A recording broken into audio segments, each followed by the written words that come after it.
হিন্দুস্তানেরই এক নাম করা কবি কবি আব্দুল হাফিজ জৌনপুরি ছিলেন বড় যোগ্য বিজ্ঞ মানুষ। শেষ জমানাতে হযরত হাকিমুল উম্মাহ থানভী নওয়ারুল্লাহ মারকাদাহুর কদমে যাওয়ার তৌফিক হয়েছে।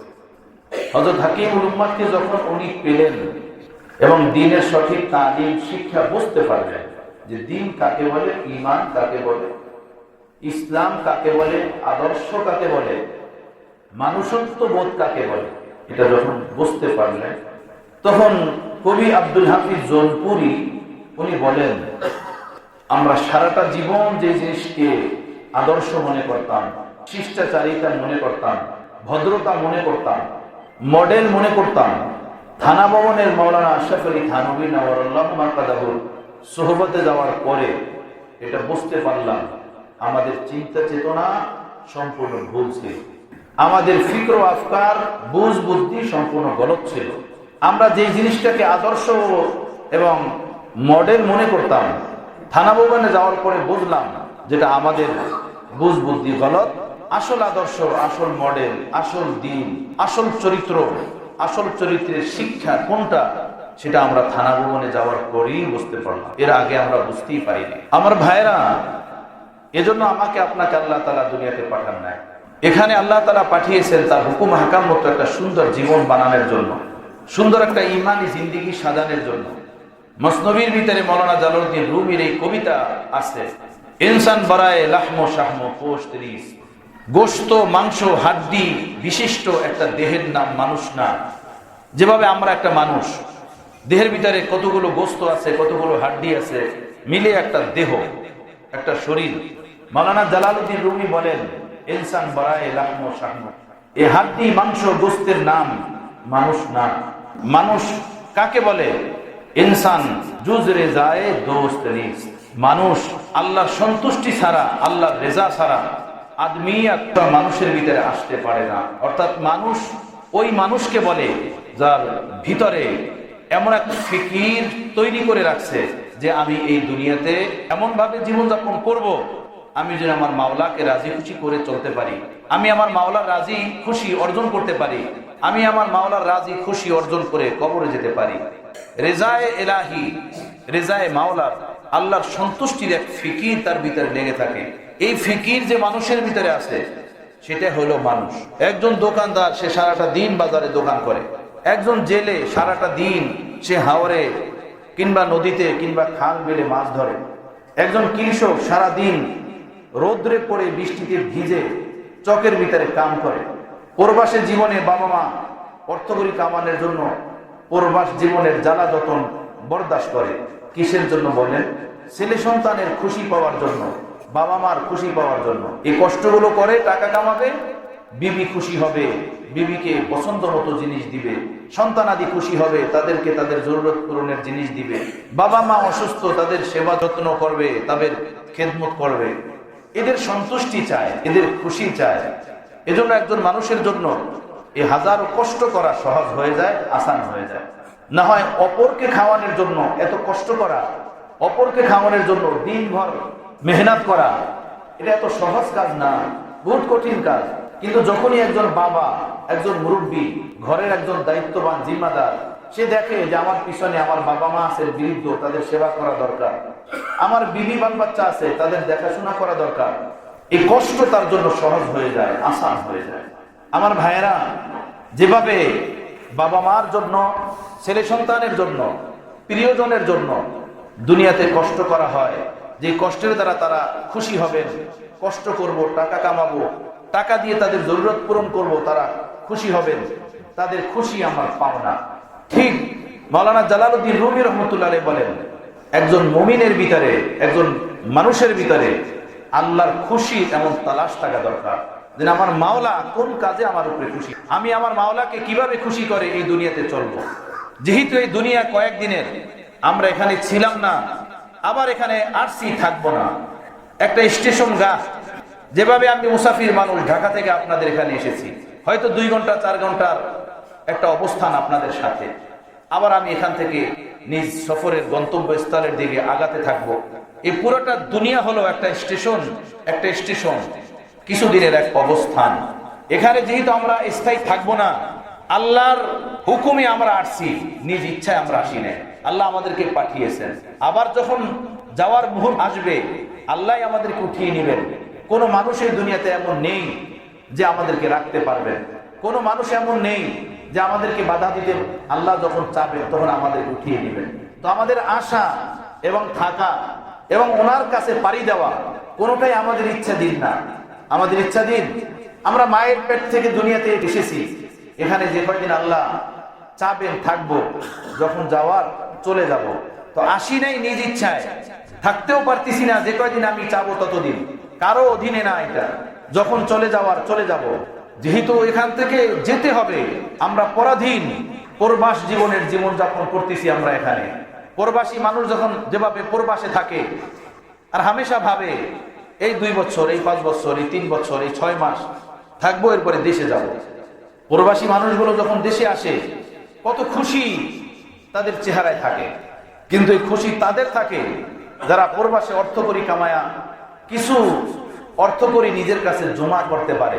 এমনও প্রবাস মানুষ আসে যে আপনজনকে না জানিয়া এমনি চুপে চাপে চলে আসে, পরনের কাপড় নিয়ে খালি হাতে, মুখ দেখানোর সুযোগ থাকে না। দীর্ঘদিন পর্যন্ত প্রবাসে রয়েছে, কিছুই কামাতে পারে না, কারো খুশি সে পায় না। আমার ভাইরা, দুনিয়াটা আখিরাতের জন্য এমনই, যেমন দুনিয়াতে একটা প্রবাস জীবন। এখানে যদি আমরা আল্লাহকে রাজি খুশি করে না চলি, গুনাহের কাজ না ছাড়ি, আল্লাহর হুকুম মতো জীবন না বানাই, তো আল্লাহর কসম যখন আমরা দুনিয়া থেকে বিদায় নিব, ওই প্রবাসী মানুষের মতো যে প্রবাসী থেকে অর্থকরী কামায় নাই, দেশে আসতে তার লজ্জা লাগে, বাবা মাকে মুখ দেখাইতে লজ্জা লাগে, বিবি বাল বাচ্চাকে মুখ দেখাইতে, বন্ধু বান্ধবকে মুখ দেখাইতে লজ্জা লাগে। এমন লজ্জা আমাদেরও লাগবে যখন আমরা দুনিয়া থেকে বিদায় নিয়ে চলে যাব খালি হাতে। এই জন্যই মাওলানা জালালউদ্দিন রুমি বলছেন, একটা দেহ, একটা বডি, হাড্ডি গোস্ত বিশিষ্ট একটা বডির নাম মানুষ না। যেভাবে আমরা সব মানুষ হাড্ডি চামড়ায় বিশিষ্ট একটা মানুষ, উনি বলেন এটা কোনো মানুষ না। যে মানুষের ভিতরে আল্লাহর মহব্বত নাই, আল্লাহর হুকুম মতো জীবনযাপন নাই, আল্লাহকে পাওয়ার, আল্লাহকে খুশি করার জজবা যার ভিতরে নাই, সেটা মানুষ না, সেটা একটা পশু, বনের একটা হিংস্র প্রাণী, একটা জানোয়ার। ইনসান তো সে, মানুষ তো সে, যার ভিতরে তার মাওলাকে রাজি খুশি করার এক পিপাসা লেগে থাকে, পিপাসিত ব্যক্তির ন্যায়। তার হৃদয়টা ছটফট করতে থাকে আল্লাহর জন্য, আল্লাহর খুশির জন্য। সে দোকানদারি করে, এর ভিতরে সে আল্লাহকে চায়। দোকানদারি করে এই জন্য যে দোকানদারি করা তার হালাল অর্থকরী কামানোর জন্য একটা মাধ্যম। এই দোকানদারি করে হালাল অর্থকরী কামাবে, এগুলো নিয়ে বাল বাচ্চাকে খাওয়াবে। আর মনে মনে ভাবে আল্লাহ, এই মুদি দোকানদারি করি, কিংবা মাছ বিক্রি করি, কলা বিক্রি করি, নারিকেল বিক্রি করি, ঠেলায় দাঁড়ায়া ফল বিক্রি করি ভ্যান গাড়িতে, আমার জিম্মায় যদি আমার বিবি বাল বাচ্চা মা বাবার দায়িত্ব না থাকতো, আমি আপনার কদমে সেজদায় পড়ে থাকতাম আপনাকে পাওয়ার জন্য। মাওলা, আপনাকে পাওয়ার জন্য সেজদায় পড়ে থাকতাম, কিন্তু আমার কাছে তো সেই সুযোগ নাই।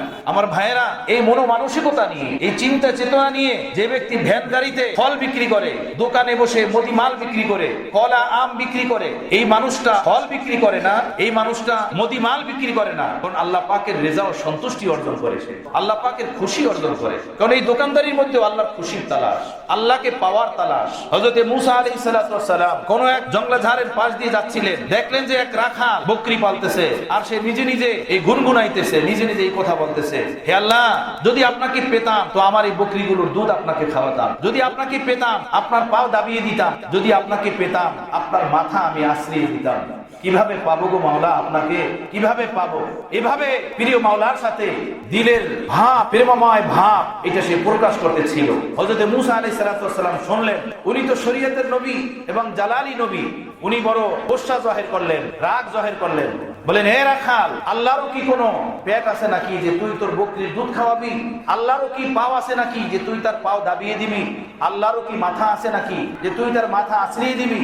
এভাবে এমন এক শান ও জালালের সাথে ওই রাখালকে ধমক দিছে হযরত মূসা আলাইহিস সালাম। এই রাখাল বকরি নিজ জায়গাতে ফেলে হয় আতঙ্কিত হয়ে একদম জঙ্গলের মধ্যে ছুটে গেছে, জঙ্গলের মধ্যে ভাইয়ে গেছে। সাথে সাথে আল্লাহ তাআলা হযরত মুসা আলাইহিস সালাতু ওয়াস সালামের উপরে ওহী অবতীর্ণ করলেন, হে মুসা তু বারায়ে ওয়াসাল করদান আয় মুসা, নে বারায়ে ফসল করদান আয় মুসা। হে মুসা, আমি তোমাকে পাঠিয়েছি এই জন্য এই পথভুলা মানুষ যারা আমাকে চিনে না, আমার বন্দিগির ঢং বোঝে না, আমার বন্দিগির তরিকা বোঝে না, তাদেরকে আমার বন্দিগির ঢং শিখাইতে তোমাকে পাঠিয়েছি। যারা আমাকে চিনে না, আমার পরিচয় দিয়ে আমার সাথে মিলানের জন্য তোমাকে পাঠিয়েছি, তোমাকে ভাবে ধমকানোর জন্য পাঠাই নাই।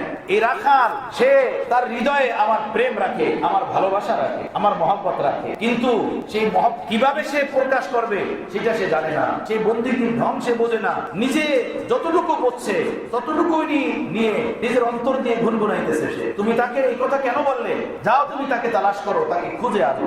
আমার ভাইয়েরা, তো রাখাল বকরি পালতেছে আর তার তালাশ হলো এই, মাওলা তোমাকে পেতাম আমার বকরির দুধ খাওয়াতাম, তোমাকে পেতাম তোমার মাথাটা আছড়িয়ে দিতাম, তোমাকে পেতাম তোমার পাও দুটো দাবিয়ে দিতাম। রাখাল তার তালাশ হলো এই। ঠিক তদ্রূপ একজন মানুষ দোকানদারি করে কিংবা মাছ ধরে কিংবা কৃষি কাজ করে কিংবা অটো চালায়, গাড়ি চালায়, তার অন্তরাত্মার গভীরে এরকম এক পিপাসা লেগে আছে যে মাওলা তোমাকে কিভাবে পাব, তোমাকে কিভাবে রাজি করব, তোমাকে কিভাবে খুশি করব।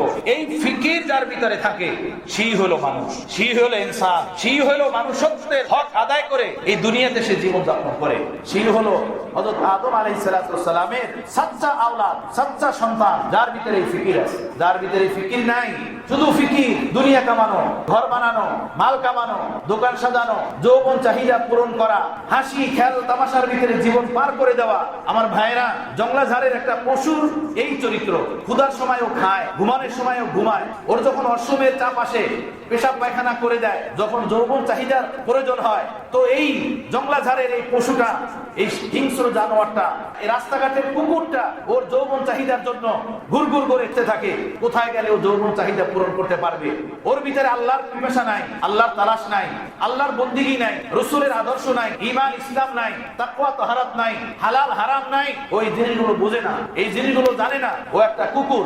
তো একজন মানুষের ভিতরে যদি আল্লাহর ওই পিপাসা না থাকে, তার ভিতরে শুধু এই ফিকির, দোকান দিব, ঘর বানাবো, বাংলা দিব, টাকা কামাবো, বিদেশ যাব, প্রবাসে যাব, কাকে মারবো, কাটটা নিব, কাকে ঠকাবো, কোথায় চুরি করব, কাকে ওজনে কম দিব, বোনেরটা কিভাবে মারবো, ভাইয়েরটা কিভাবে মারবো, আইল কিভাবে ধাক্কাবো, গাছ কাটটা নিব, কোন ফলটা চুরি করব। এই যার ভিতরে ফিকির, এটা একদম একটা পাক্কা চতুষ্পদ জন্তু, জানোয়ার। এই মানুষ নামের হাড্ডিগ্রস্ত বিশিষ্ট মানুষ নামের পশু সে। মানুষ নামে কি পশু, যার ভিতরে ফিকির নাই। আমার ভাইরা, তু বরায়ে বন্দিগি হে ইয়াদ রাখ, তু বরায়ে বন্দিগি হে ইয়াদ রাখ, নে বরায়ে শর্মিন্দগি হে ইয়াদ রাখ। তুমি এই দুনিয়াতে এসেছো আল্লাহর খুশি তালাশ করার জন্য, বন্দিগির জন্য, বন্দিগির জন্য, আল্লাহকে চিনার জন্য, আল্লাহর হুকুম আহকাম মতো জীবন বানানোর জন্য, আল্লাহর খুশি নিয়ে জীবন যাপন করার জন্য এবং আল্লাহর খুশি নিয়ে কবরে যাওয়ার জন্য। এটা যদি না হয় তো একদিন মরনা है आखिर मौत है, कर ले जो करना है आखिर मौत है। একদিন মরতে হবে আমাদের সকলে। ভালো মন্দ সব কাজগুলো সামনে এসে যাবে, সব কাজের হিসাব আমাদের দিতে হবে। এজন্য বন্ধুগণ, মাওলানা জালালউদ্দিন রুমি রহমাতুল্লাহ বলেন, ঘুম ভাঙ্গো, ঘুম ভাঙ্গো, অলসতা দূর করো। শুধু মনে করিও না আমি মানুষ। তোমার ভিতরে যদি আল্লাহর পিপাসা না থাকে, আল্লাহর হুকুম মতো জীবন যাপন না থাকে, তো মানুষ রূপী তুমি একটা জানোয়ার, মানুষ রূপী তুমি একটা পশু। মানুষের আকৃতি পড়া শুধু তোমার ভিতরে।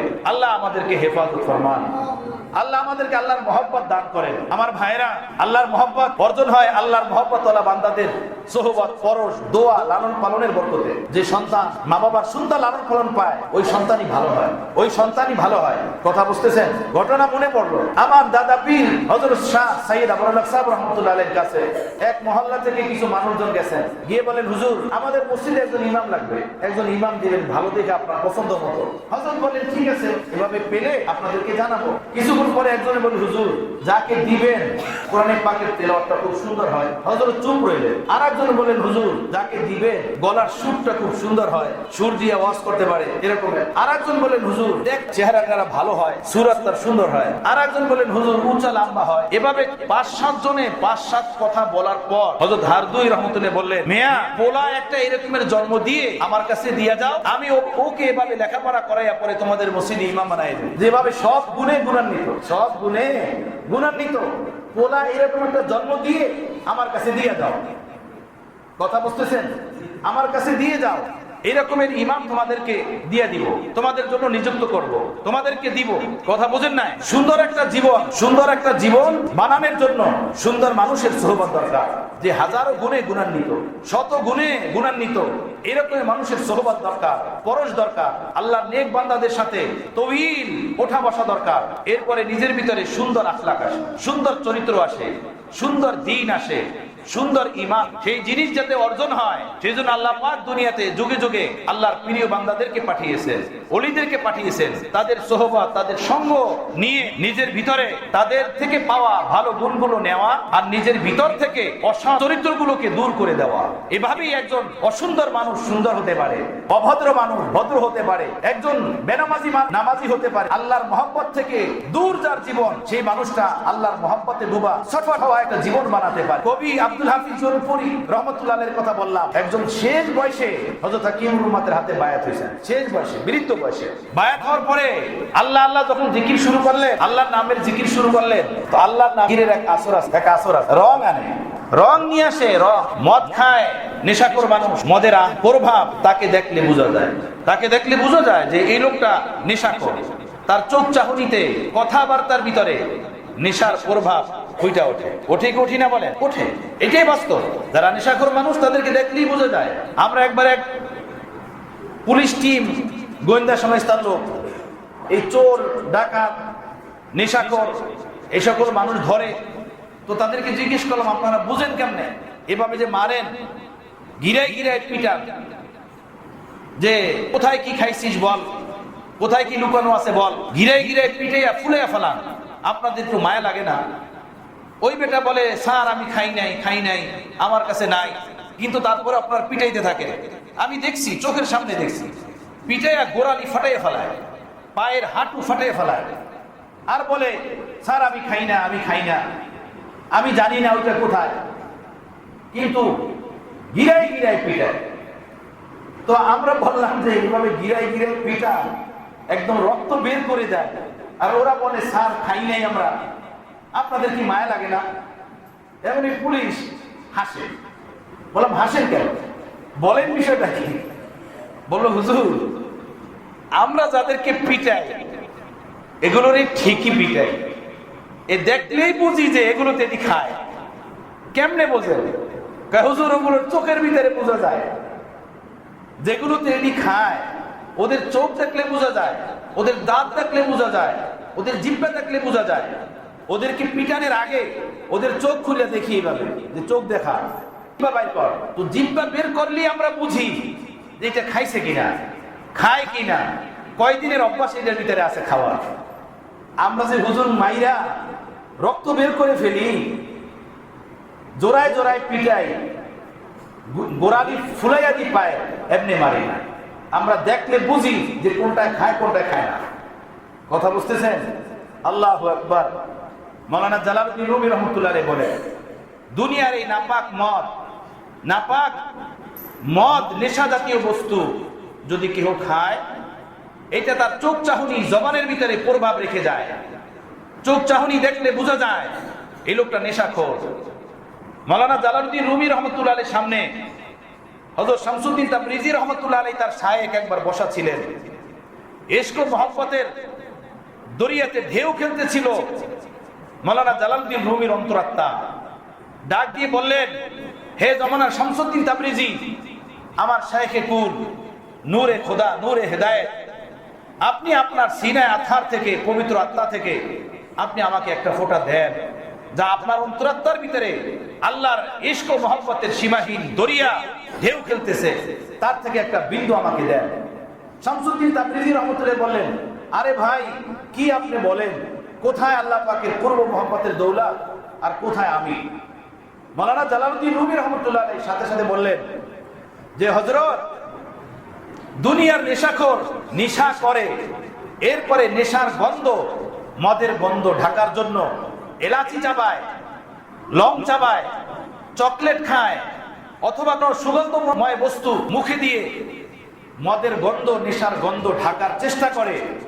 কিন্তু এই মদ তার ভিতরে ঢোকার কারণে এই মদের যে আসর, প্রভাব তার চোখ চাহনিতে লেগে আছে, তার জবানে, ঠোঁটে লেগে আছে, তার অঙ্গ প্রত্যঙ্গে লেগে আছে, এইটা সে ঢাকবে কিভাবে? এটা তো ঢাকা যাবে না। তো আপনি যতই বলেন আমার কাছে কিছু নাই, কিন্তু আপনার চোখ চাহনিতে, আপনার আদর্শে, আপনার চরিত্রে, আপনার বিন্দু বিন্দুতে ফুটে ওঠে ইশক মাওলার, আল্লাহর মহব্বতের এক সীমাহীন দরিয়া আপনার অন্তরাত্মার ভিতরে বিরাজমান করতেছে। আপনি তার থেকে আমাকে একটু দেন, আমাকে একটু পিলান, আমাকে একটু পান করান। আমার ভাইয়েরা, আমাদের মতো পাপী তাপী মানুষকে হেদায়েত দেওয়ার জন্য আল্লাহ পাক হর জমানাতে আল্লাহর প্রিয় বান্দাদেরকে নির্বাচন করছেন, আল্লাহর প্রিয় বান্দাদেরকে নিযুক্ত করছেন, তাদেরকে তাদের কাছে পৌঁছাইছেন, অথবা যারা আল্লাহকে চেয়েছেন তাদেরকে তাদের কাছে যাওয়ার রাস্তা তৈরি করে দিয়েছেন।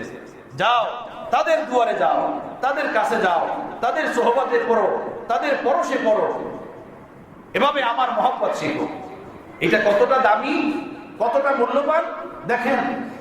প্রিয় নবী সারা দিন রাত নিজ কাজে ব্যস্ত থাকেন, দ্বীনের দাওয়াতে ব্যস্ত থাকেন, সাহাবাদের নানান বিষয় নিয়ে ব্যস্ত থাকেন। মাত্রই নিজের গৃহে পৌঁছলেন, আম্মা জানদের সাথে একটু আরামে বসবেন, খাবেন, কিংবা একটু বিশ্রাম নিবেন, এর ভিতরেই ওহী অবতীর্ণ হয়েছে। আল্লাহ তাআলা ওহী নাযিল করেছেন, ওয়াসবির নাফসাকা মা'আল্লাযীনা ইয়াদউনা রাব্বাহুম বিল গাদাতি ওয়াল আশিয়্যি ইউরিদুনা ওয়াজহা। হে নবী, আপনি আপনার ঘরের আরাম ছাড়েন, বিশ্রাম ছাড়েন, শান্তি ছাড়েন। এই আরাম বিশ্রাম নিয়ে আপনি ঘরে থাকলে আমার আপনার ওই সাহাবীরা যারা আমাকে তালাশ করতেছে, আমাকে পাইতে চাইতেছে, আমার দিকে বারবার চাইতেছে, আপনার সোহবত থেকে তারা বঞ্চিত থাকবে। আপনার নূরের, আপনার সিনার নূরের দৌলত থেকে তারা বঞ্চিত থাকবে। অতএব আপনি নিজের আরাম ছেড়ে দেন, নিজের ঘুম ছেড়ে দেন, নিজের ঘর থেকে বেঘর হন, অর্থাৎ ঘর থেকে বের হন, মসজিদে যান। দেখেন সাহাবাদের একটি জামাত সেখানে বসা, তাদের কাছে গিয়ে বসেন, আপনার নবুয়তের নূরের সোহবতের দ্বারা তাদেরকে মুনাওয়ার করেন, তাদেরকে আলোকিত করেন, আমার ইশক মহব্বত পাওয়ার যোগ্য তাদেরকে বানিয়ে দেন, নিজের ঘর থেকে বের হন। ওহী অবতীর্ণ হলে আল্লাহ নবী দ্রুত ঘর থেকে বের হয়ে গেছেন,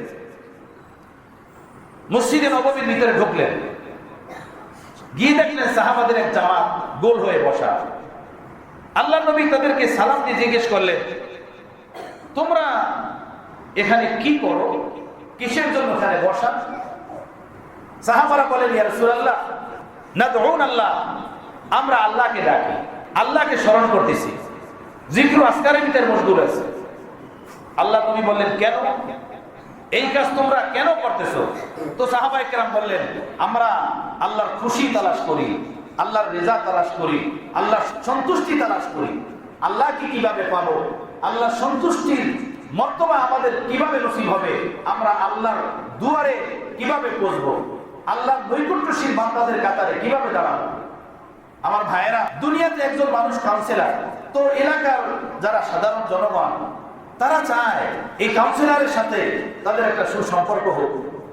একজন মানুষ চেয়ারম্যান, একজন মানুষ এমপি, এলাকার লোকজন তারা চান এই চেয়ারম্যান সাহেবের সাথে, এমপি সাহেবের সাথে আমাদের এক সুসম্পর্ক হোক, আমার এক বন্ধুত্ব হোক।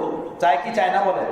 সেই বন্ধুত্বের হক আদায় করার জন্য বা বন্ধুত্ব লাভের জন্য যতটুকু দৌড়ঝাঁপ চেষ্টা করা দরকার সেটা সে করে, আগে বাড়ে, কাছে যায়, বড় বড় মাছ নিয়ে যায়, বড় বড় হাদিয়া নিয়ে যায়, বড় বড় কাঁঠাল নিয়ে যায়, আমের পেটি নিয়ে যায় এমপি সাহেবের বাসায়, চেয়ারম্যান সাহেবের বাসায়, চেয়ারম্যান সাহেবের সাথে একটা সম্পর্ক তৈরি করার জন্য, তার সাথে বন্ধুত্ব করার জন্য। তো সাহাবায়ে কেরামকে আল্লাহ নবী জিজ্ঞেস করলেন, তোমরা এখানে বসে এই যে জিক্র আজকার করো, ইবাদত বন্দেগী করো, কেন? তোমাদের উদ্দেশ্য কি? সাহাবায়ে কেরাম বললেন, ইয়া রাসূলুল্লাহ, আমরা আল্লাহর খুশি চাই, ইউরিদুনা ওয়াজহা, আল্লাহর সন্তুষ্টি তারা চায়, আল্লাহর রেজা চায়। আল্লাহকে রাজি খুশি কিভাবে করবে, আল্লাহকে রাজি খুশি করে কিভাবে এই দুনিয়াতে চলবে, সেইটা তারা চায়। তখন পীর নবী বলেন, হ্যাঁ, তোমাদের এই ফিকির, তোমাদের এই জজবা, তোমাদের এই চাওয়া এতটা মূল্যবান, এতটা দামি। আমি নবীকে ঘর থেকে বেঘর হয়ে আরাম ছেড়ে, বিশ্রাম ছেড়ে তোমাদের কাছে এসে বসার হুকুম দেওয়া হয়েছে। এই জন্য আমি এসেছি হে সাহাবারা, তোমাদের পাশে বসে তোমাদের আল্লাহ প্রেমের এই পিপাসা মিটিয়ে আল্লাহর দুয়ারে তোমাদেরকে পৌঁছে দিতে চাই, আল্লাহর সাথে তোমাদেরকে মিলিয়ে দিতে চাই, আল্লাহর নৈকট্যের বান্দা তোমাদেরকে বানিয়ে দিতে চাই। সুবহানাল্লাহি ওয়া বিহামদিহি, সুবহানাল্লাহিল আযীম। আমার ভাইয়েরা, প্রতিটা মুসলমানের ভিতরে, প্রতিটা মানুষের ভিতরে সকল কাজে কর্মে আল্লাহর রিজা থাকা দরকার, আল্লাহর খুশি থাকা দরকার, আল্লাহর পিপাসা থাকা দরকার। কিন্তু এই খুশি, এই রিজা কিভাবে হবে? এক বুজুর্গ বলেন, जो आग की खासियत वो इश्क की खासियत एक सीना बसीना है एक खाना बखाना है। আগুনের যেমন স্বভাব, ঘর থেকে ঘরে লাগে, দোকান থেকে দোকান লাগে, এক বাড়ি থেকে আরেক বাড়িতে লাগে, এক ঘর থেকে আরেক ঘরে লাগে, এক লাকড়ি থেকে আরেক লাকড়িতে লাগে। এটা আগুনের স্বভাব। আগুনের স্বভাব যেমন, আল্লাহর ইশকের স্বভাব তেমন, আল্লাহর মহব্বতের স্বভাব তেমন। যে বান্দার অন্তরে আল্লাহর ইশকের দৌলত আছে, আল্লাহর মহব্বতের আগুন আছে, এমন বান্দাদের সাথে যখন আমরা উঠবো, বসবো, চলবো, ফিরবো, তো তাদের অন্তরাত্মা থেকে আমার অন্তরে আল্লাহ পাকের ইশকের আগুন লাগবে, আল্লাহ পাকের ইশকের পিপাসা লাগবে। हाँ, उनसे मिलने की है यही इकराम, उनसे यानी अल्लाह ताला से, अल्लाह ताला से उनसे मिलने की है यही इकराम कि मिलने वालों से राह पैदा कर। আল্লাহর সাথে মিলতে চাও, আল্লাহর সাথে সাক্ষাৎ করতে চাও, অর্থাৎ আল্লাহর দরবারের বান্দা হতে চাও, রাস্তা একটাই, আল্লাহর যারা প্রিয় বান্দা তাদের সাথে সুসম্পর্ক, মহব্বতের সম্পর্ক, ইত্তেবা অনুসরণের সম্পর্ক পয়দা করো, তাদেরকে মানার সম্পর্ক পয়দা করো, তাদের মতো পোশাক পরিচ্ছদ, আখলাক, চরিত্র, জীবন বৃত্তান্ত পুরাটা বানানোর ফিকির করো, তাদের মতো বানাও। আমার ভাইয়েরা, দুনিয়াতেও মানুষ একজন এমপি চেয়ারম্যান সাহেবের কাছে গেলে আগে তার পিএস এর সাথে মিলে, তার বাড়ির দারোয়ানের সাথে মিলে, তার ড্রাইভারের সাথে সম্পর্ক কায়েম করে, ড্রাইভারের মাধ্যমে চেয়ারম্যানের কাছে যায়, দারোয়ানের মাধ্যমে এমপি সাহেবের কাছে যায়, পিএস এর সাথে সাক্ষাৎ করে, পিএস এর সাথে সাক্ষাৎ করে রাস্তা তৈরি করে এমপি সাহেবের কাছে যায়, মন্ত্রী সাহেবের কাছে যায়। কি বলে? হ্যাঁ, দুনিয়ার সব জিনিসই আখিরাতের দৃষ্টান্তের সাথে ফিট হয়। এজন্য বুজুর্গ বলে, উনসে মিলনে কি হে यही ইকরাম, মিলনে ওয়ালোं से রাহ পয়দা কর। আল্লাহর সাথে সুসম্পর্ক, আল্লাহ পাকের সাথে সুসম্পর্ক কায়েম করার রাস্তা একটাই, আল্লাহর যারা এই জমিনে প্রিয় বান্দা তাদের সাথে সুসম্পর্ক কায়েম করা, তাদের সাথে মহব্বতের সম্পর্ক কায়েম করা। না কিতাবু সে, না ওয়াজু সে, না জর সে পয়দা, দিন হোতা है বুজুর্গों की नजर से पैदा। আমার ভাইরা, শুধু নামাজ, তাহাজ্জুদ, আওয়াবিল ইশরাক, চাষ, ঘাস, তালিম, চিল্লা, এর দ্বারা আল্লাহকে পাওয়া যায় না, এর দ্বারা বন্দিগি অর্জন হয়। কিন্তু আল্লাহ পাকের মহব্বতের পিপাসা, টান, এটা দিলে লাগে না, এটা দিলে আসে না। এই নামাজ, রোজা এগুলো যথেষ্ট না। হ্যাঁ, এগুলোর সাথে সাথে আল্লাহর যারা খাস থেকে খাস বান্দা, প্রিয় থেকে প্রিয় বান্দা, তাদের সঙ্গে চলা, তাদের সাথে থাকা, তাদের জীবন দেখা, তাদের আদর্শ মতো নিজেকে গড়া। ওই যে আপনাকে বললাম, ওই রাখাল, সে বলতেছে, আল্লাহ আপনাকে পেতাম তো আপনাকে আমার বকরির দুধ খাওয়াতাম, আপনার পা দাবিয়ে দিতাম, আপনার মাথা আঁচড়িয়ে দিতাম। তো ও যেমনটা বলছে তেমনটাই আল্লাহর ব্যাপারে ধারণা করে বলতে থাকছে জবান দিয়ে। হযরত মুসা আলাইহিস সালাম দেখলেন যে এ তো ভুল বলতেছে, এভাবে তো আল্লাহকে পাওয়া যাবে না। আল্লাহকে পাওয়া যাবে কিভাবে? নামাজ পড়তে হবে, রোজা রাখতে হবে, হালাল খেতে হবে। এইটা তো রাখাল জানেই না, রাখালের ওই খবরই নাই। আমার ভাইয়েরা, এই রাখালের মতো যারা আল্লাহ পিপাসু বান্দা, আল্লাহ পিপাসু বান্দি, তারা আল্লাহকে খুশি করবে কিভাবে? যার গরু আছে সে তার গরুর দুধ খাওয়াতে চাবে, যার বকরি আছে সে তার বকরির দুধ খাওয়াতে চাবে, তাই না বলেন? এভাবে যাতে না হয়, আল্লাহকে যেন আল্লাহর খুশি মতো খুশি করা যায়, সেই জন্য আল্লাহ দুনিয়াতে নবী পাঠিয়েছেন, নবীদেরকে শিক্ষা দিয়েছেন যে এই এই কাজগুলোর দ্বারা আমি আল্লাহ খুশি হব, আমার খুশি দুনিয়ার মানুষ পাবে। হে আমার পয়গাম্বরগণ, আপনারা দুনিয়ার মানুষকে এই কাজগুলো শিক্ষা দিবেন। তো আল্লাহ তাআলা দুনিয়াতে পয়গাম্বর পাঠাইছেন, পয়গাম্বরগণ উম্মতদেরকে শিক্ষা দিয়েছেন আল্লাহর খুশির জন্য নামাজ পড়তে হবে, আল্লাহর খুশির জন্য রোজা রাখতে হবে, আল্লাহর খুশির জন্য হজ করতে হবে, আল্লাহর খুশির জন্য যাকাত দিতে হবে, আল্লাহর খুশির জন্য হালাল খেতে হবে, খুশির জন্য টিভি ভিসিআর গান বাদ্য ছাড়তে হবে, সুদ ছাড়তে হবে, ঘুষ ছাড়তে হবে, চোখের হেফাজত করতে হবে, মিথ্যা ছাড়তে হবে, ওজনে কম দেওয়া ছাড়তে হবে, আত্মীয় স্বজনকে ঠগানো ছাড়তে হবে, ওয়ারিশ ঠগানের গুনাহ ছাড়তে হবে। এই কাজগুলো যদি করা যায় তো আল্লাহ খুশি হবে, আল্লাহকে পাওয়া যাবে, আল্লাহ সন্তুষ্টি অর্জন হবে। পয়গম্বরগণ উম্মতদেরকে শিক্ষা দিয়েছেন, কথা বুঝতেছেন, যে এই কাজ করলে আল্লাহকে পাওয়া যাবে। এই কাজ যদি না করে তাহলে হালের মতো নামাজ নাই, রোজা নাই, কোনো বন্দিগি নাই, অথচ আল্লাহকে সে পেতে চায় নিজের বকরির দুধ খাওয়ায়া, আল্লাহকে সে পেতে চায় আল্লাহর পাও দাবায়া, আল্লাহকে সে পেতে চায় আল্লাহর মাথা আশ্রায়া। আল্লাহকে তো সেইভাবে পাওয়া যাবে না। আমার ভাইয়েরা, আমার মুসলমান বন্ধুরা, এভাবে আমরা যেহেতু মুসলমান, ঈমানের নূর ভিতরে থাকার কারণে এই ধরনের না জানি কত প্রেরণা আমাদের মধ্যে আছে। যে যেই জিনিসের পাগল, অর্থাৎ যেই জিনিস তার কাছে ভালো লাগে সে ওইটা করে আল্লাহকে পেতে চায়। কেউ গাঞ্জায় টান দিয়ে সে মনে করে আমি আল্লাহকে পেয়ে গেলাম, কেউ ঢোল পিটাইয়া মনে করে আমি আল্লাহকে পেয়ে গেলাম, কেউ নাইচা গাইয়া মনে করে আল্লাহকে পেয়ে গেলাম, কেউ বাবার দরবারে সেজদায় পড়ে থাকে, কবরে সেজদা দিয়ে যে মনে করে আমি এভাবে আল্লাহকে পেয়ে যাব। অথচ এটা আল্লাহকে পাওয়ার কোনো রাস্তা না। এজন্য শুরুতে আমি বলেছি যে যার ভিতরে নবীর আদর্শ নাই, দ্বীন নাই, সেখানেই অন্ধকার। যেখানে দ্বীন আছে, নবীর আদর্শ আছে, সেখানেই আলো, সেখানে ঈমান, সেখানেই রুশনি। নিজের মন মতো চললে তো আল্লাহকে পাওয়া যাবে না। আমাদেরকে তো আল্লাহ পাক নিজের মন মতো চলতে বলেন নাই, আমাদেরকে আল্লাহ পাক চলতে বলছেন রাসূল পাক সাল্লাল্লাহু আলাইহি সাল্লামের শিখানো তরিকা মতো, নবীর আদর্শ মতো, নবীর বাতলানো হেদায়েত মতো। আমি কি কথাটা বুঝাইতে পেরেছি ভাইয়েরা? হ্যাঁ, এজন্য আমার জীবনকে নবীর আদর্শের দ্বারা সাজাতে হবে, নবীর সুন্নাতের দ্বারা জীবনকে আলোকিত করতে হবে এবং নিজের জীবন থেকে আল্লাহর নাফরমানি দূরে সরাইতে হবে, গুনাহের কাজ থেকে নিজেকে বাঁচাতে হবে, পাপের কাজ থেকে নিজেকে বাঁচাতে হবে। আপনারা যারা এতগুলো মানুষ মাশাআল্লাহ এই গরমের ভিতরে মসজিদে বসে আছেন, নামাজি মানুষ, দিনদার মানুষ, দাড়িওয়ালা মানুষ, তাবলীগের সাথে সম্পর্ক রাখে মানুষ, ওলামা মাশায়েখ বুজুর্গানের সাথে সুসম্পর্ক রাখেন মানুষ, এমন মানুষের কি গুনাহ করে বলেন?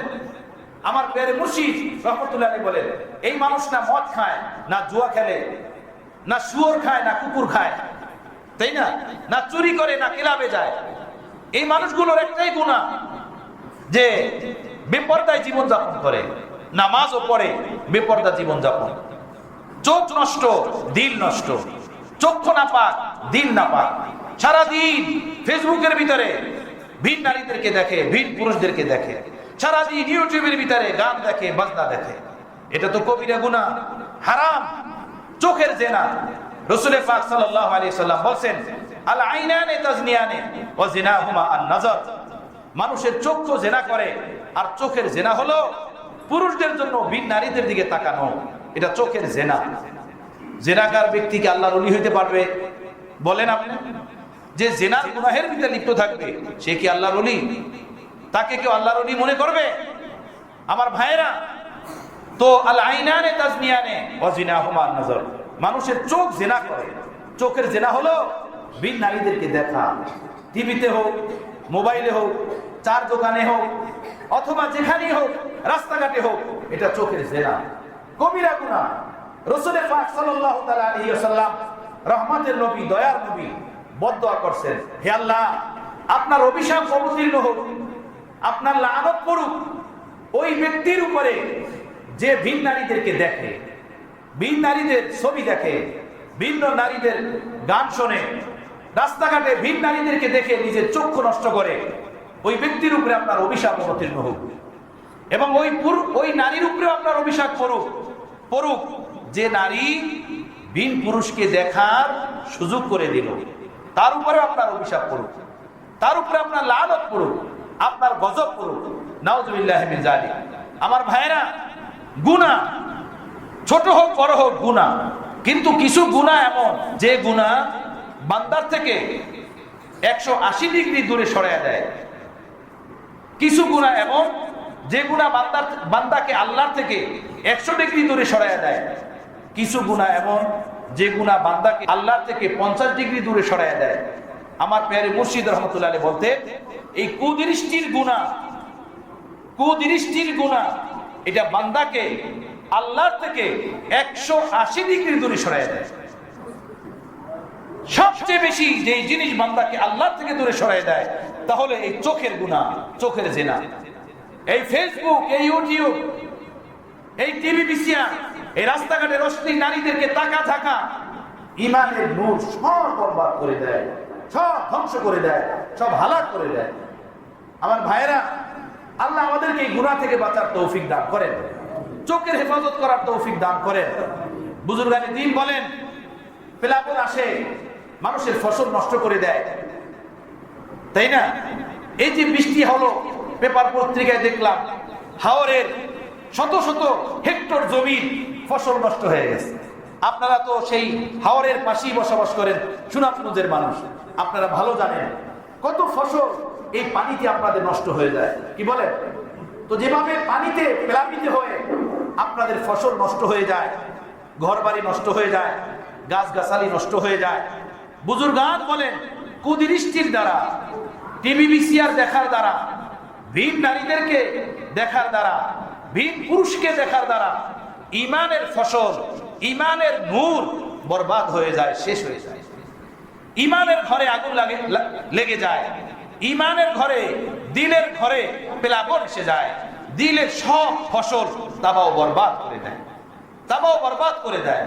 এজন্য ভাইরা, এক একজনের এক এক গুনাহ। আল্লাহ আমাকে, আপনাকে, আমাদের সকলকে যার ভিতরে যে গুনাহ আছে সেই গুনাহ থেকে তওবা করার তৌফিক দান করেন। সকলের গুনাহ এক রকমের না।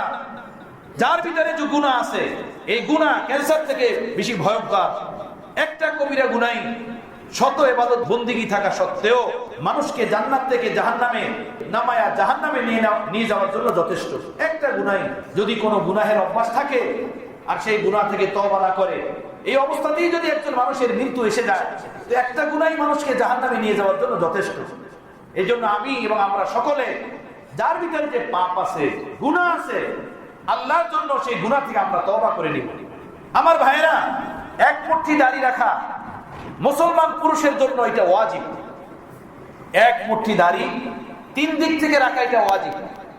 গালের ডান দিক থেকে, গালের বাম দিক থেকে, থুতির নিচ থেকে এক মুঠি দাড়ি রাখা ওয়াজিব। এক মুঠির আগে এটাকে কাটা কিংবা ছাঁচা, এই দুটোটা কবিরা গুনাহ, নাজায়েজ, হারাম। এই দাড়ি আল্লাহর বাগ, আল্লাহর বাগান, আল্লাহর কুদরতি বাগান। একই রকমের গাল মাস্তুরাতের থাকে, নারীদের থাকে। নারীদের গালে চুল আসে না, পুরুষদের গালে আল্লাহ তাআলা চুল দান করছেন। এ আল্লাহর সাজানো বাগান, আল্লাহর সাজানো বাগান। অপরের বাগানে হাত দেওয়া এটা জুলুম, অন্যায়। অন্যের খেতে হাত দেওয়া, অন্যের গাছে হাত দেওয়া এটা জুলুম, অন্যায়। আল্লাহর জ্বালানো কুদরতি বাগান, এটাকে ছাঁচা, কাটা, বেটের লাগানো এটা কবিরা গুনাহ, এটা হারাম। এর থেকে আমরা বিরত থাকবো। এক মুঠি দাড়ি রাখবো, পুরুষের মুখে দাড়ি, এটা আল্লাহ প্রদত্ত এক আজিমুস শান নিয়ামত, যেটা সকল পয়গম্বরদেরকে আল্লাহ তাআলা দান করছিলেন। সকল ওলিদের মুখে আল্লাহ তাআলা দাড়ি দান করছেন, সব ওলিরা দাড়ি রাখতেন। এক মুঠি দাড়ি রাখা পুরুষের জন্য ওয়াজিব। দাড়ি হওয়ার আগে এই দাড়িকে খাটো করা, ছোট করা এটা কবিরা গুনাহ, এটা খেয়াল রাখবেন। বুজুর্গানে দ্বীন বলছেন, যতক্ষণ পর্যন্ত দাড়ি ছাঁচার, কাটার গুনাহ থেকে তওবা না করবে, ততক্ষণ পর্যন্ত এই মানুষটা একটা ফাসিক। যদি সে নামাজও পড়ে, হজ উমরাও করে, তারপর সে ফাসিক, কবিরা গুনাহের ভিতরে সে লিপ্ত। আল্লাহ তাআলা আমাদেরকে হেফাজত ফরমান। আল্লাহ আমাদেরকে এক মুঠি দাড়ি রাখার তৌফিক দান করেন।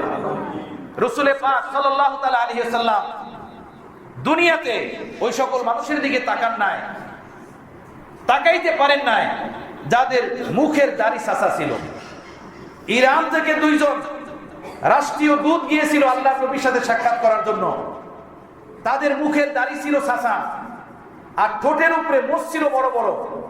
আল্লাহ নবী তাদেরকে দেখে নিজের পবিত্র দৃষ্টি মোবারক ফিরিয়ে নিছেন, অন্যদিকে মুখ করে বসে গেছেন। ওই রাষ্ট্রদূত 2 জন মেহমান, ওনরা ঘুরে এসে আবার আল্লাহ নবীর সামনে বসেছে। আবার আল্লাহ নবী তার চেহারা মোবারক অন্যদিকে ঘুরিয়ে নিয়েছেন। ওই লোকেরা আবার এসে সামনে বসেছে। আবার আল্লাহ নবী তার চেহারা মোবারক ফিরিয়ে দিয়েছেন। তারা এসে আবার সামনে বসেছে 4র্থবার। বসে জিজ্ঞেস করলেন, হে আল্লাহ নবী, আপনি কেন বারবার আমাদের থেকে আপনার চেহারা ফিরিয়ে নেন? কারণটা কি? আল্লাহ নবী বললেন, ওয়াইলাকুমা মান আমারাকুমা, হালাক হয়ে যাও, বরবাদ হয়ে যাও। তোমাদেরকে এভাবে দাড়ি ছাসার হুকুম কে দিছে এবং বড় বড় মোচ রাখার নির্দেশ কে দিছে? এই রকমের বৎসুরা নিকৃষ্ট চেহারা বানাইতে কে দিছে? আমরা মনে করি দাড়ি ছাসতে বুঝি সুন্দর দেখা যায়। আল্লাহর কসম, একদমই না। দাড়ি পুরুষের জিনা, পুরুষের সৌন্দর্যতা। যেভাবে নারীর মাথায় চুলের কোপা সৌন্দর্যের কারণ, নারীর মাথায় চুল যেমন সৌন্দর্য, পুরুষের গালে দাড়ি তেমন সৌন্দর্য। নারীর সৌন্দর্যতা যেভাবে ফুটে ওঠে মাথা ভরা চুলের দ্বারা, পুরুষের সৌন্দর্যতা ফুটে ওঠে গাল ভরা দাড়ি দ্বারা, গাল ভরা দাড়ি দিয়ে। কথা বুঝতেছেন? আল্লাহ নবী বললেন, এভাবে নিকৃষ্ট চেহারা বানাতে তোমাদেরকে কে আদেশ দিছে? ওই লোক 2 জন ছিলেন অগ্নি পূজক, ইরানের বাদশার পক্ষ থেকে দূত। ওনারা বললেন, আমারানা রব্বুনা কিসরা, আমাদেরকে আমাদের বাদশা কিসরা এই হুকুম দিছে, নির্দেশ দিছে। ওরা ওদের বাদশাকে রব বলতো। আল্লাহ নবী সাথে সাথে বললেন, ওয়ালাকিন আমারানি রাব্বি আউফুল্লাহা ওয়াহফুশ শাওয়ারিফ, আমার আল্লাহ আমাকে হুকুম দিয়েছেন যে দাড়িকে লম্বা করো, মোচকে ছোট করো। আমার আল্লাহ আমাকে হুকুম দিয়েছেন। আমার ভাইরা, এটা ইসলামের শিআর, মুসলমানের পরিচয় দাড়ি রাখা আর মোচ ছোট রাখা। মোচ এটা রাখা, এভাবে রাখা, একদম কেচি দিয়ে কেটে রাখা, এটা সবচেয়ে উত্তম।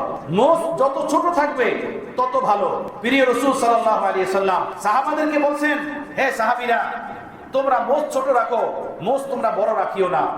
কারণ হলো ইহুদিরা বড় বড় মোচ রাখার কারণে তাদের বিবিরা জেনার ভিতরে লিপ্ত হয়ে গেছে, তাদের স্ত্রীরা গুনাহের ভিতরে লিপ্ত হয়ে গেছে, পরপুরুষের দিকে তাদের নজর গেছে। অতএব তোমরা মোচ ছোট রাখো, এটা সাংসারিক জীবনে আনন্দময়, সাংসারিক জীবনে আনন্দ দেয়। মোচকে ছোট রাখো, দাড়ি লম্বা করো। এরপরেও যদি কেউ মোচ রাখতে চায়, একদমই ছোট করে রাখলো না, ক্লিন করে রাখলো না, তাহলে উপরের ঠোঁটের কিনারা এটা খোলা রাখা জরুরি। উপরের ঠোঁটের কিনারা যদি ঢেকে যায় তাহলে কবিরা গুনাহ হবে, কবিরা গুনাহ। খানা পিনা যা কিছুর সাথে লাগবে একটা কবিরা গুনাহ হবে। বলুন, এই মোচ রাখার মধ্যে কি কোনো ভিজিট পাওয়া যায়, কোনো ভাতা পাওয়া যায়, কোনো মজা আছে? তো কিসের জন্য এভাবে লম্বা মোচ রাখবো এবং দাড়ি সাজবো? ভাইরা, আজকে অনেক মানুষ আমরা বলতে পারি, আমার বিবি আমাকে দাড়ি রাখতে দেয় না, আমার বস আমাকে দাড়ি রাখতে দেয় না, বন্ধু বান্ধব আমাকে খোটা দেবে দাড়ি রাখলে। 2টা কথা। 1 নম্বর কথা, যার কারণে আপনি দাড়ি রাখেন না বা যিনি আপনাকে দাড়ি রাখতে দেয় না, সে আপনার স্ত্রী হোক কিংবা ছেলে সন্তান কিংবা বন্ধু মহলের কেহ বা আত্মীয় স্বজনের কেহ, আপনি তার মাথায় কোরআনে পাক দিয়ে জিজ্ঞেস করেন যে কিয়ামতের ময়দানে আমাকে যদি আল্লাহ জিজ্ঞেস করেন, হে আব্দুল করিম, তুমি দাড়ি কেন রাখোনি? তো সেদিন এই প্রশ্নের উত্তর তুমি আল্লাহর দ্বারে দিবা, আমি দিব না। তুমি যে আমাকে দাড়ির পথে বাধা, হে আমার বিবি, হে আমার বস, হে আমার বন্ধু, সেদিন কিয়ামতের ময়দানে তুমি আল্লাহর কাছে হিসাব দিবা যে তুমি দাড়ি কেন রাখো না। এটার উত্তর আমি দিব না, তুমি দিবা। তুমি রাজি আছো কিনা? যদি সে রাজি থাকে তো কোরআন দিয়ে তার কাছে ওয়াদা নেন যে ঠিক আছে, যাও, আল্লাহ সাক্ষী, কোরআন সাক্ষী, তুমি কিয়ামতের দিন আল্লাহর দরবারে সাক্ষী দিও। দেখেন দেখেন পরীক্ষা করে আপনার কোন প্রিয় বন্ধু রাজি হয় যে হ্যাঁ কিয়ামতের দিন আমি সাক্ষী দিব না, তুমি দাড়ি রাখো না। আপনার কোন স্ত্রী রাজি হয়? কেউ রাজি হবে না, কেউ রাজি হবে না, কেউ খুশি হবে না। এটা আমারই গাফলাতি। দ্বিতীয় কথা, আজকে যদি সরকার ঘোষণা করে যে ব্যক্তিরা দাড়ি রাখবে পুরা বাংলাদেশে, তাই না? তাহলে তাদেরকে 5,000 টাকা করে মাসিক ভাতা দেওয়া হবে। যে যে দাড়ি রাখবে 5,000 টাকা মাসিক ভাতা। বলেন তো কি অবস্থাটা হবে, কি অবস্থা হবে? এরপরেও দাড়ি সাজবে এমন কয়জন মানুষ পাওয়া যাবে? পাওয়া যাইতে পারে আনারি দুই একটা। কি বলে 5,000 টাকা পাওয়ার জন্য দেখা যাবে হাজারো মানুষের দাড়ি এসে গেছে। আমার ভাইয়েরা, পুরুষের জন্য এক মুঠি দাড়ি রাখা এটা প্রিয় রাসূলের আদর্শ, এটা ইসলামের পরিচয়, মুসলমানিত্বের পরিচয়। একজন মুসলমানের সাথে কবরে যায়, এক মুঠি দাড়ি রাখবো, চোখের হেফাজত করব, আর একটা আমল করব। পুরুষের জন্য টাকনা ঢেকে রাখা কবিরা গুনাহ।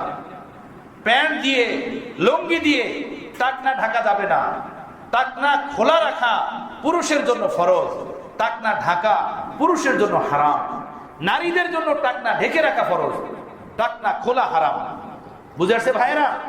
অনেক মানুষ, অনেক মুসলমান ভাইয়েরা গাফলাতির কারণে লুঙ্গি টাকনা নিচে পড়েন, প্যান্ট পায়জামা টাকনা নিচে পড়েন। এটা কবিরা গুনাহ, এটা করা যাবে না। আবার অনেক মানুষ একদম বেখেয়ালি কাপড় নিজের হাঁটুর উপরে উঠায় রাখেন, হাঁটু খোলা কবিরা গুনাহ।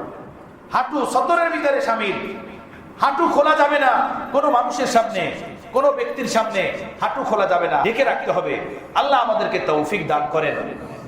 চোখের হেফাজত করা, টিভি ভিসিআর গান বাদ্য থেকে ঘরকে খালি করা, এটা রাসূল পাক সাল্লাল্লাহু আলাইহি সাল্লামের তালিম। ইন্নাল গিনা ইউমবিতুজ জিনা। রাসূল পাক সাল্লাল্লাহু আলাইহি সাল্লাম বলেন, যে মানুষ গান বাদ্য শুনবে তার অন্তরের ভিতরে জিনার খেয়াল পয়দা হবে, পাপের খেয়াল পয়দা হবে।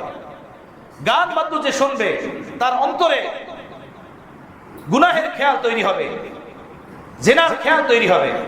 এজন্য ভাইয়েরা, ঘর থেকে, মোবাইল থেকে, দোকান থেকে গান বাদ্যের আসবাবগুলোকে দূর করে দেওয়া। এর দ্বারা অন্তর ময়লা হয়ে যায়, অন্তর গান্দা হয়ে যায়, পারিবারিক জীবনে কলহ নেমে আসে, জীবনের শান্তি দূর হয়ে যায়, শান্তি থাকে না জীবনে। আমাদের বুজুর্গানে দ্বীন বলেন, এই দুনিয়াতে শান্তিতে থাকা একমাত্র রাস্তা দিলটাকে শান্তিতে রাখা, দিলটাকে শান্ত রাখা, দিলটাকে স্থির রাখা। আর দিল যতগুলো জিনিসের দ্বারা অস্থির হয়, এর সবচেয়ে প্রধান কারণ হলো গান বাদ্য, টিভি ভিসিআর, ফেসবুক, মোবাইল এবং নেটের জগতের নাফরমানি, গুনাহ। এর দ্বারা দিল অস্থির হয়ে যায়, দিল পেরেশান হয়ে যায়, ইবাদত বন্দেগীর ভিতরে দিল লাগে না, এবং গুনাহের অস্বস্থার দ্বারা দিল ভরে যায়, পাপের দিকে কদম বাড়াতে ইচ্ছা করে। আল্লাহ তাআলা আমাদেরকে হেফাজত ফরমান, আল্লাহ আমাদেরকে বাঁচার তৌফিক দান করেন। দিল যদি, নজর যদি মানুষের হেফাজত না হয়, গান বাদ্য নজরের হেফাজত যদি আমরা না করি, তাহলে আমাদের ঈমানের নূর বরবাদ হয়ে যাবে এবং পদে পদে আমরা ক্ষতিগ্রস্ত হয়ে যাব, পদে পদে আমরা ক্ষতিগ্রস্ত হব। জীবনের বরকত উঠে যাবে, কামাই রোজগারের বরকত উঠে যাবে, ঘরণী শান্তি চলে যাবে, স্বামী স্ত্রীর মহব্বত খতম হয়ে যাবে, ছেলে সন্তানের ভালোবাসাও বিদায় নিয়ে যাবে। এক বুজুর্গ বলেন, আমার থেকে যদি কোনো গুনাহ হয় তো আমি এটা বুঝতে পারি, কোনো গুনাহ হইলে আমি বুঝতে পারি। তো ওনাকে একজন জিজ্ঞেস করছে, আপনি কেমনে বুঝতে পারেন কোনো গুনাহ হলে? তো বুজুর্গ বলেন, আমার থেকে যখন কোনো গুনাহ হয় তখন আমার গাদাটাও আমার লাগতে, ওর পাশ দিয়ে হাইটে গেলেও আমার লাঠি মারে। তখন আমি মনে মনে ভাবি, হায় গাদা, তোরে আমি ঘাস খাওয়াই, তোরে আমি পানি খাওয়াই, তোরে নিয়ে আমি হাট বাজারে যাই, তোর পিঠে আমি সবার হই, তুই আমারে লাথি মারস না। এই লাথি তুই মারস না, এই লাথি কেউ আমাকে মারাইতেছে। তো আমি ভেবে দেখি, ওহো, আমার দ্বারা গুনাহ হয়ে গেছে, এই গুনাহের শাস্তি স্বরূপ গাদার লাথি আল্লাহ তাআলা আমার উপরে ফেলাইতেছেন। কারণ গাদাও আমারে লাইতে, গাদাও আমারে কি লাইতে। বুঝতেছেন কথা? আমার প্যারে মুর্শিদ রহমতুল্লাহ বলেন, যখন কোনো মানুষ আল্লাহকে নারাজ করে তখন তার বাবা মাও তার উপরে নারাজ হয়ে যায়, তার বিবিও তার উপরে নারাজ হয়ে যায়, তার বস তার উপরে নারাজ হয়ে যায়, তার ছেলে সন্তান তার থেকে মুখ ফিরিয়ে নেয়। যেদিকে তাকায় শুধু অন্ধকার আর অন্ধকার দেখে। কোথায় সম্মানের জীবন পায় না, ইজ্জতের জীবন পায় না, সব জায়গায় শুধু তিক্ততা আর তিক্ততা বিরাজমান করতে থাকে। মূলত মানুষের রূহ আত্মা তো হলো আসমানওয়ালার হাতে, আসমানওয়ালার হাতে। যখন কোনো বান্দা বন্দিগির মাধ্যমে আল্লাহর মহব্বত অর্জন করে, তখন আল্লাহ তাআলা ফেরেশতাদেরকে ডাক দিয়ে বলেন, হে আকাশের ফেরেশতারা, জমিনের ওই বান্দাকে আমি আল্লাহ ভালোবাসি, তোমরা আসমানের ফেরেশতারাও ভালোবাসো। এরপরে ফেরেশতাদেরকে বলেন, একটা টিম নিয়ে তোমরা জমিনে যাও, বান্দা যেই এলাকাতে থাকে ওই এলাকার অলিতে গলিতে হাটে বাজারে এই এলান করো, হে লোকেরা, তোমাদের এলাকার এই ব্যক্তি, এনাকে আল্লাহ তাআলা ভালোবাসেন, জিবরাইল ভালোবাসেন, আসমানের ফেরেশতারা ভালোবাসেন, তোমাদেরকেও ভালোবাসতে বলা হয়েছে, তোমরাও একে ভালোবাসো। সুবহানাল্লাহ বিহামদিহি। পরে মহব্বত ও ভালোবাসা রাস্তা তার জন্য উন্মুক্ত হয়ে যায়। যে কেউ দেখে তাকে ভালোবাসে, মহব্বত করে, তাকে দেখলে আপন লাগে, প্রিয় লাগে, নিজে না খেয়ে খাওয়ায়, তার জোথাটা দৌড় দিয়ে উঠায়, তার থেকে দোয়া নেয়, সালাম দেয়। তো আল্লাহকে যখন নারাজ করা হয় তো দুনিয়ার সব জিনিস নারাজ হয়ে যায়। এজন্য আমার প্যারে মুর্শিদ রহমতুল্লাহ আলাইহি বলেন যে নজর এক উনকি ক্যা বদলি কুল সারা জাহা বদলা, নজর এক উনকি ক্যা বদলি কুল সারা জাহা বদলা। আল্লাহ পাক যখন তার কুদরতের নজর উঠায় নেন কোন ব্যক্তির উপর থেকে, তার পাপের কারণে পুরা দুনিয়া তার উপর থেকে নজর সরায় নেয়, পুরা দুনিয়া তার উপর থেকে দৃষ্টি সরায় নেয়, সব দিকেই শুধু শত্রু আর শত্রু দেখতে পায়। আল্লাহ পাক যখন তার কুদরতি নজর উঠায় নেয় পাপের কারণে, গুনাহের কারণে। আমার প্যার মুর্শিদ রহমতুল্লাহ আলাইহি বলেন, जो करता है तू चुप कर अहले जहां से, कोई देखता है तुझे आसमां से। যা কিছু তুমি জমিনে লুকিয়ে করো, গোপনে গোপনে করো, মানুষ থেকে পালায়া পালায়া করো, আসমান থেকে কোনো মাওলা তোমাকে দেখেন, আসমান থেকে কোনো সত্তা তোমাকে দেখেন। তুমি ভাবতেছো কেউ দেখেন না, আল্লাহর থেকে তুমি লুকাবা কিভাবে, আল্লাহর থেকে তুমি ঢাকবা কিভাবে? এজন্য আমার বন্ধুগণ, কোরআনে পাকের ভিতরে আল্লাহ বলছেন, ওয়াজারু যাহিরাল ইসমি ওয়া বাতিনা, তোমরা প্রকাশ্য অপ্রকাশ্য সব গুনাহ ছাড়ো। যেই গুনাহগুলো প্রকাশ্যে হয়, টিভি ভিসিআর গান বাদ্য প্রকাশ্য গুনাহ, দাড়ি ছাঁচা প্রকাশ্য গুনাহ, বেপরদায় চলা প্রকাশ্য গুনাহ, এগুলোও ছাড়ো। আর গোপনে গোপনে ফেসবুক চালানো, উলঙ্গ ছবি দেখা, নাটক দেখা, গান দেখা, হারাম সম্পর্কের ভিতরে লিপ্ত থাকা, এই গোপনের গুনাহ তোমরা ছেড়ে দাও। যেই গুনাহ সম্পর্কে দুনিয়া জানে না, কিন্তু তোমার মাওলা জানে তুমি এই পাপের ভিতরে লিপ্ত, এই গুনাহের ভিতরে লিপ্ত। আল্লাহ আমাকে আমাদের সকলকে তৌফিক দান করেন। ভাইরা, আমরা রাজি আছি ইনশাআল্লাহ গুনাহ ছাড়তে? শতভাগ গুনাহ ছেড়ে দিব, মিথ্যা ছেড়ে দিব ইনশাআল্লাহ, গীবত ছেড়ে দিব, কুদৃষ্টি ছেড়ে দিব, ফেসবুক ছেড়ে দিব। কে কে হাত উঠাই তো দেখি। টিভি ভিসিআর ফেসবুক দেখবো না। আল্লাহ আপনি হাতগুলোকে কবুল ফরমান। দাড়ি রাখবো ইনশাআল্লাহ তাআলা, 5 ওয়াক্ত নামাজ পড়বো ইনশাআল্লাহ, হালাল খাবো ইনশাআল্লাহ। আল্লাহ তৌফিক দান করেন। এই কাজগুলো সহজ হয়ে যাবে আল্লাহর কোন প্রিয় বান্দা